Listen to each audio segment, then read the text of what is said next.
Welcome to Coach's Bench here on Mix 104.1. Terry Evans and Coach Chandler Taggart. And Coach, it's very good to see you and be recording our first Coach's Bench with you. Look forward to talking with you every week about the Blue Raiders of 2023. I want to again say welcome to Cleveland.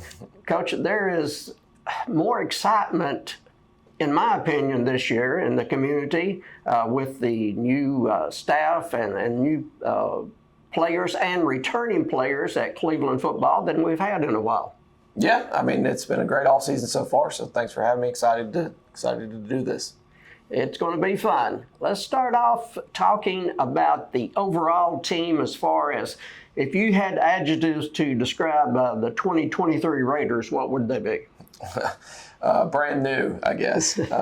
So we've got so much new. So we've got all these new coaches, new players, even returning players, but sometimes they're in a new position. Right. Just everything's new right now, except for on defense. So defense has the most continuity coming back. So that's why they've been the strength of the team so far. But offensively, special teams wise, everything's brand new. It certainly is. How did they come through the two-a-days, the scrimmages, etc.? So 2 days went great. These kids have been working very hard since we did the 6 a.m. Raider drills back in March. And we had 67 kids out there on the turf in the snow and the sleet and all that. And we had great 2 days. We ran the giant hill over across the street from the middle school. Oh, a lot of fun there. And it was pouring down rain and all that. So they made a lot of memories during 2 days.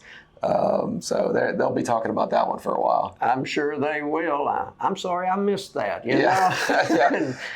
Just kidding. Then scrimmage season, we had a loaded scrimmage season. Yes, so, you did. We played Ottawa, which was a team that, I kept that was scheduled from last year. But I scheduled Baylor, Chattanooga Christian, then McCallie and Brainerd in the Jamboree. Right. And that's about as hard a scrimmage schedule as you can get. So we wanted to see how they would fare. We did very well against Baylor.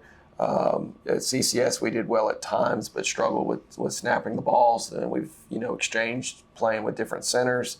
And then the Jamboree, we did well defensively, but not offensively. So, you see different things in those games, and why you schedule hard is I'd rather find all the issues out then and not week 1 or week 5 of the season. Absolutely, because if you're playing people you're going to demolish, what are you gaining? So well, and that's what happened in the Ottawa scrimmage. I think it was 34-0, and they barely got a first down, and we felt great, and but at the same time we had a bad snap or two in that game.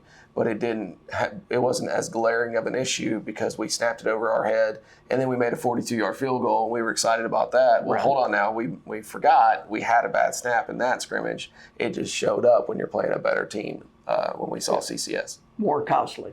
Exactly. So that's why you want to see those. Absolutely. Let's go to the offensive unit. We'll talk defense after the first break. Offensively, I'll start with the quarterbacks and tell us a little bit about both. So we've got LJ Adams, who was a JV quarterback last year, also played some receiver and safety. He's a senior, big kid, 6'3", 180, has a cannon for an arm. And then you've got a junior that transferred in, Cash Bandy. He's about 6'3", 175. Now he's been a 2-year starter at Notre Dame, and so he has a lot of varsity experience, even more so than LJ. And so we're trying to see, which kid is best used where, and is it both of them? Is it one of them? And that's what we're still trying to get figured out. All right. Every time I've asked since 1st of July about the situation, you always said they'll both play. So it's still that That's situation. what we're doing, yep. You got some talented wideouts, and they're going to be used a lot. Yeah, I mean, so Braden Carroll is a sophomore. That's just as talented as anybody that I've ever had. Really? Yep. He's just got to get it. What we're doing offensively and the way we coach the receivers. We've got 2 receivers coaches, Coach Reynolds and Coach Cowell. We put a big emphasis on the pass game, and it takes a lot of work. People don't realize how hard it is to work to actually be good at passing. Yeah. Because it takes offensive line protection, which has been an issue at times. It takes a quarterback, which has been an issue at times. And it takes receivers knowing what to do at all times. Right. And so you've got Braden Carroll, Aaron Smith plays some. He comes over from defense. LJ will go out there and play receiver. We've got Lucas Zimborski playing tight end and receiver. Sam Sarton, the big tight end, that also plays out there too. So Micah plays a lot of positions. So we've got talent there, but we're just still learning, how to throw and catch correctly. Zimborski and Sarton, to me, are quite physical specimens and can add to the short game on passes. Yeah, I mean, they're both big kids, big, strong kids. And Lucas is great with the ball in his hands, so you try to figure out different ways to get it there. Sam came in here late, and so he's kind of getting caught up. And what we're doing offensively is a 180 from what he's used to. Right. So, we've got a new, we'll talk about offensive linemen, but we got new left guard, new right guard. And so all these kids are just new, and they're trying to learn this system. And you don't get a lot of time to think about it because you're snapping it every 10 seconds. So, we're definitely in a learning curve right now. Talk a little bit about your guards, tackle, center. Yep, so we moved Will Brantley from right guard to right tackle, and then Neil Armstrong played right tackle last year. Now he's playing left tackle.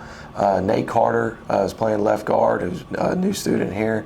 The only returning one is Stonewall Charette, right, that's playing center, and then Joster Canales is playing right guard. So they've all either moved positions or they're new to the school. And Stonewall played guard until the Jamboree. So we've been trying to find what's the best group of the best five, and then so now you keep hearing the same thing again. It's new quarterbacks, new receivers, new O-line in different positions, and it just takes a little time to gel.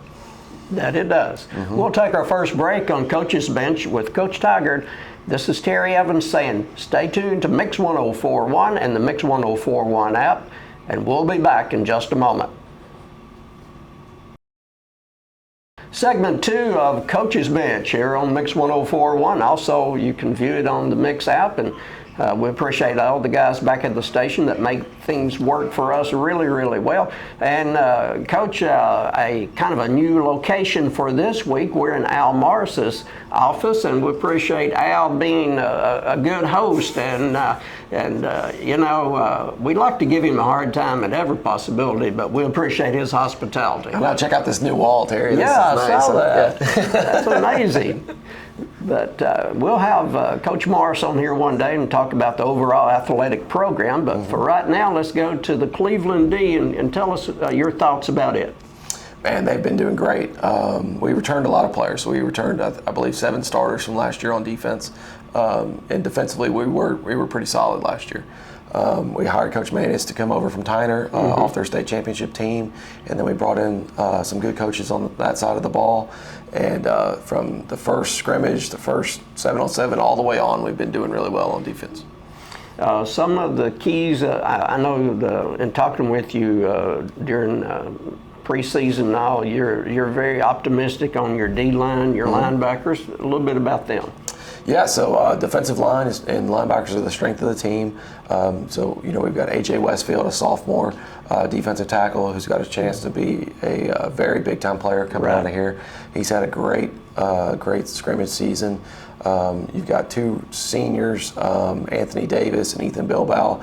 Ethan's coming off an ACL surgery in the offseason, so we've had to rep him with Gabe Moore, another sophomore.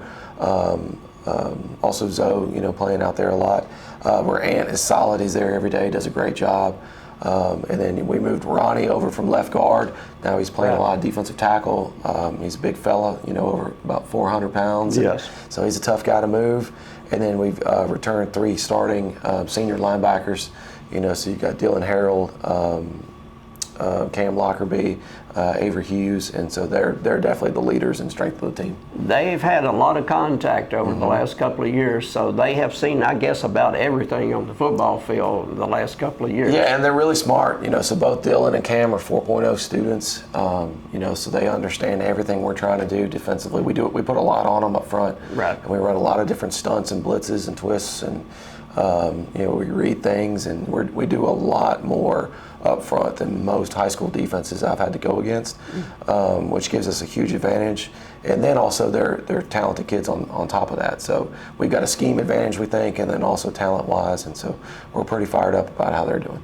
One last question about the defensive unit, your secondary. You've got some people that can cover back there. Yeah, I mean, they're all the same guys that play running back, and they also play DB. So, Isaiah Davis is a starting running back, but also plays a lot of defense. He's actually figured out he can be a very good defensive back. I think he's got a shot to be a college defensive back if that's what he wants to do. Micah Jordan, Brian Beard, and then we rotate Aaron Smith and Braden Carroll out there at corner.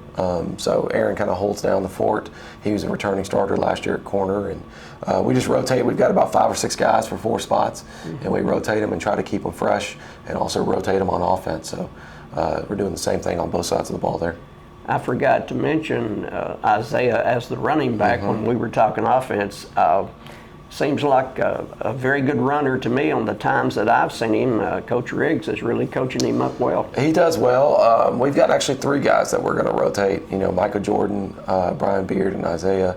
And Isaiah, he doesn't want to come out. He wants to get every single rep, even if he's tired, even if he's a step slower. And we have to do a better job of managing that. You love kids that don't want to come out. Absolutely. But we've got 3 guys that can go, and so we've got to try to manage that a little better. Okay. We'll take our last break here on Coach's Bench with Coach Tigard. We'll be back in just a moment on Mix 104.1 and the Mix 104.1 app. Coach Tigard, special teams, I don't know that they can be overemphasized because in football games, they can make or break. You can play great offense, great defense, but you have a letdown from those guys and it changes the ball game. We take it very like, Coach, we've never done this before, and we're going through a special team scouting report and breakdowns, and here's what Clinton's kick return has been last year, here's what their kickoff has been.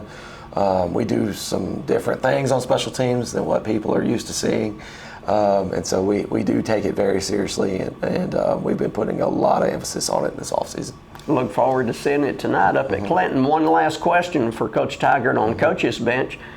Your thoughts on the Clinton Dragons? They're a dangerous team. So they've got 6 or 7 players with Division I offers. The quarterback is committed to UT Martin. He might be the best quarterback we see all season. Oh, goodness. They've got a safety that is committed to Purdue, DeJuan Marble. They've got their middle linebacker running back just picked up a Tennessee State offer. They have former Vol running back Jay Graham. His son just transferred in there, is playing corner and receiver. They've got a 6'6" receiver, and they have a 6'5" receiver. So they are as talented as anybody will see all season. Coach Keith is in his 4th year there, the head coach. The quarterback and most of these seniors have started since they were freshmen.